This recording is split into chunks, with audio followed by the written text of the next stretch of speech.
ദിവസവും ജീരകവെള്ളം കുടിച്ചു കഴിഞ്ഞാൽ നമ്മുടെ ശരീരത്തിന് കിട്ടുന്ന അത്ഭുതകരമായ ഗുണങ്ങൾ എന്തെല്ലാമെന്നറിയാവോ? ജീരകത്തിന്റെ ഗുണങ്ങൾ എന്ന് പറയുന്നത് ഇത് നമ്മുടെ ശരീരത്തിൽ അടിഞ്ഞുകൂടുന്ന കൊഴുപ്പ് കുറയാനായിട്ട് സഹായിക്കും, കൊളസ്ട്രോൾ കുറയാൻ സഹായിക്കും, വണ്ണം കുറയാൻ സഹായിക്കും. മാത്രമല്ല നമ്മുടെ കരളിനകത്ത് നല്ലൊരു ഡീടോക്സിഫിക്കേഷന് വർക്ക് ചെയ്യുന്നുണ്ട്. മാത്രമല്ല ദഹനക്കേട് പരിഹരിക്കുന്നതിന്, അസിഡിറ്റി കുറയുന്നതിന് എല്ലാം നല്ലതാണ്. എന്നാൽ ഈ ആരോഗ്യ ഗുണങ്ങൾ കിട്ടുന്നതിന് ജീരകം കഴിക്കേണ്ട ഒരു ഡോസേജ് ഉണ്ട്. 1.5 ഗ്രാം രാവിലെയും 1.5 ഗ്രാം രാത്രിയും പൊടിച്ച് കഴിച്ചാലാണ് ജീരകത്തിന്റെ ഗുണങ്ങൾ കിട്ടുന്നത്. അതല്ലാതെ ജീരകം നമ്മൾ വെള്ളത്തിലിട്ട് തിളപ്പിച്ച് കഴിഞ്ഞാൽ, പ്രത്യേകിച്ച് ഒരു കലം വെള്ളത്തിനകത്ത് നമ്മൾ 1-2 ടീസ്പൂൺ ജീരകം ഇട്ടായിരിക്കും തിളപ്പിക്കുന്നത്.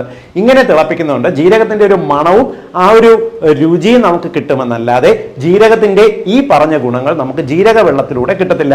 എങ്കിലും നമ്മൾ ജീരക വെള്ളം കുടിക്കുന്ന സമയത്ത് വെള്ളം നമ്മുടെ ശരീരത്തിൽ എത്തുന്നതിന്റെ ഒരു ഹൈഡ്രേഷൻ എഫക്റ്റ് ഉണ്ട്. ഈ ഒരു എഫക്റ്റ് മാത്രമേ ഉള്ളൂ. അല്ലാതെ ജീരക വെള്ളത്തിന് ഈ പറയുന്ന അത്ഭുത ഗുണങ്ങൾ നമ്മുടെ ശരീരത്തിന് ലഭിക്കില്ല.